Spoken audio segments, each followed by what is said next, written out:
నమస్కారం, కేఎన్ఎన్ టీవీకి స్వాగతం. ఇప్పుడు వార్తల్లోకి వెళ్దాం.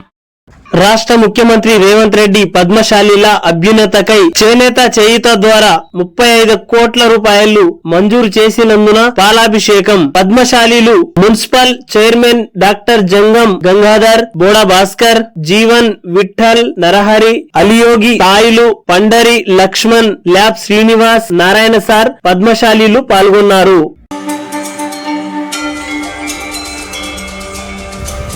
ముఖ్యమంత్రి వర్యులు రేవంత్ రెడ్డి గారు పద్మశాలీల అభ్యున్నతికై చేనేత చేయూత ద్వారా సుమారు 30 కోట్ల రూపాయలు మంజూరు చేసి చేనేతల అభివృద్ధికి పాటుపడుతున్నందున వారికి ఈరోజు బాన్స్వాడ పద్మశాలి సంఘం తరఫున క్షీరాభిషేకం చేయడం జరిగింది. పద్మశాలీల పట్ల ప్రభుత్వ వైఖరి ఈ విధంగానే కొనసాగి మున్ముందు పద్మశాలీలకు అన్ని విధాల తోడుంటారని, పద్మశాలీల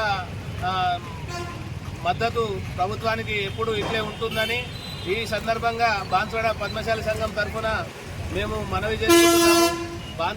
బాన్స్వాడ నియోజకవర్గ వ్యాప్తంగా పద్మశాలీల సంఖ్య అధికంగా ఉంది. సిరిసిల్ల, నల్గొండకే పరిమితమైన కొన్ని చేనేత యూనిట్లు బాన్స్వాడలో లేవు.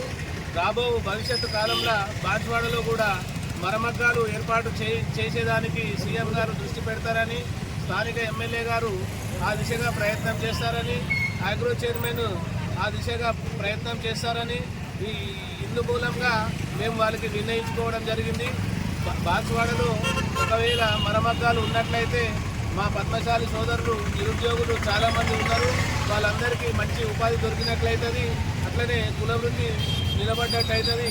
కావున ఈ విషయంపై దృష్టి సారించవాలని స్థానిక ఎమ్మెల్యే గౌరవనీయులు శ్రీనివాసరెడ్డి గారికి, అగ్రో చైర్మన్ కాసుల బాలరాజు గారికి, సీఎం రేవంత్ రెడ్డి గారికి పద్మశాలి సంఘం తరఫున విన్నవించుకుంటున్నాము. జై పద్మశాలి.